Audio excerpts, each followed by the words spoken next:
Hello and welcome to Miss Adams Teaches Macbeth, Act 5, Scene 9. It's the final scene of the play. So if you've stuck with me the whole way through, we're there. Well done, everyone.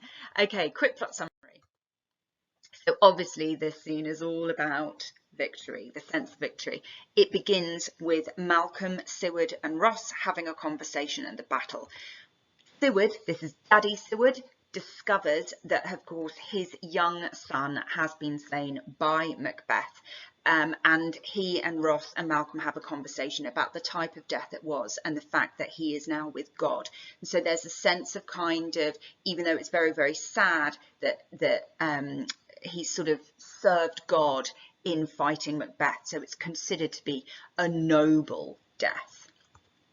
Then Macduff arrives, and in true Shakespearean gruesome horror, he comes with Macbeth's head in his hand. So demonstrating clearly once and for all that Macbeth is done for.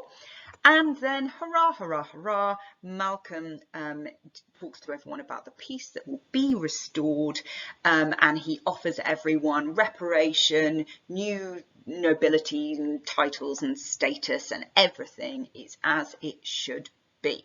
Hurrah. Okay, quick word on the Seward, because I think this is important.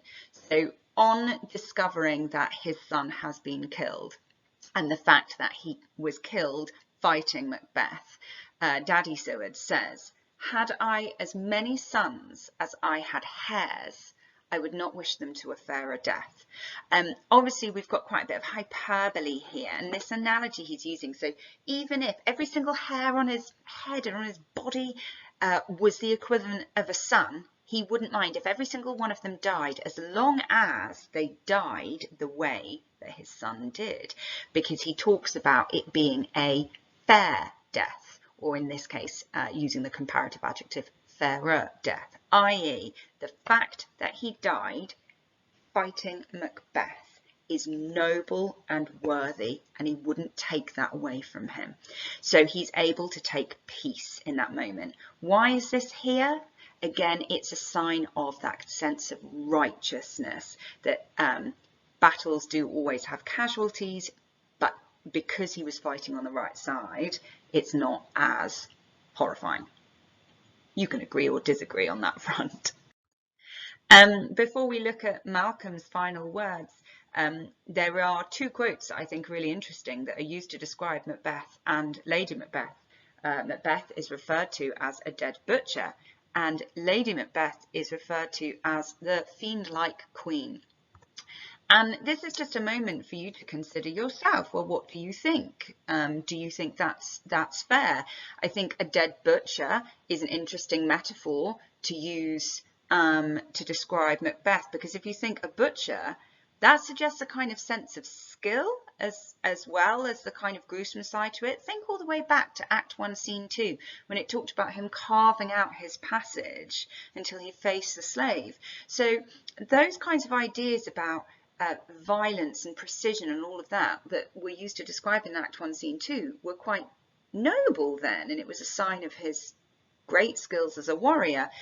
Now, however, it's used to describe a kind of remorselessness in death, and I think we can agree with that. We know that there's been a lot of needless death and cruelty.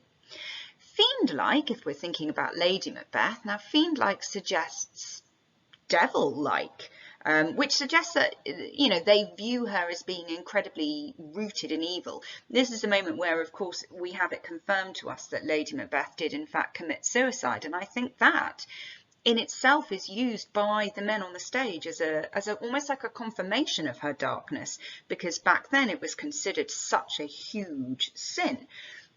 But actually, if you look back at Lady Macbeth and look at the way her character develops, I think there's a lot of evidence to suggest that that evil side of her was not innate, but something that she had to almost create and draw upon to be able to commit the crimes that she needed to in order to elevate her husband. This is personal opinion. You can disagree or agree. It's up to you. But if you're interested in this, there is a PowerPoint coming up for you that is all about Lady Macbeth and her character development. So do feel free to tune into that one. Okay, so now we're in the place of victory. Final quote that I'm going to talk you through. This is said by Malcolm, and it's right at the very end of the play. He says, "This and what needful else that calls upon us by the grace of grace we form in measure, time and place." Note the capitalization of grace here, meaning God, so by the grace of God.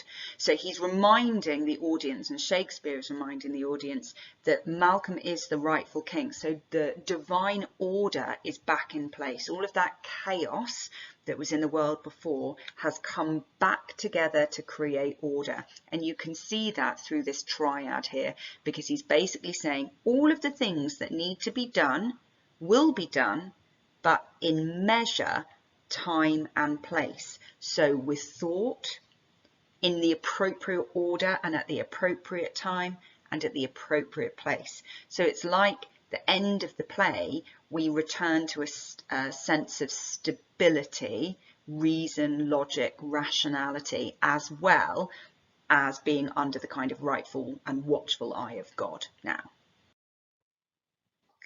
Final scene, big themes. Conflict, or the resolution of the conflict. Obviously, we've got good versus evil. We end with the goodies, okay, because evil has been vanquished. Like I said before, there's a sense of order being restored in this moment, particularly in that last quote we looked at, and that reminder of the divine right of kings. Everything has come together. It's the right king chosen by God. And that is where the play ends. Thank you so much for watching. There is another series of Macbeth revision videos that are all on specific characters and themes. If you haven't subscribed, please do so, so you're thoroughly aware of all of the different things that are here to help you. As always, if there's anything that you need that I haven't created, please just drop me a line in the comments and I'll do my best to help you out.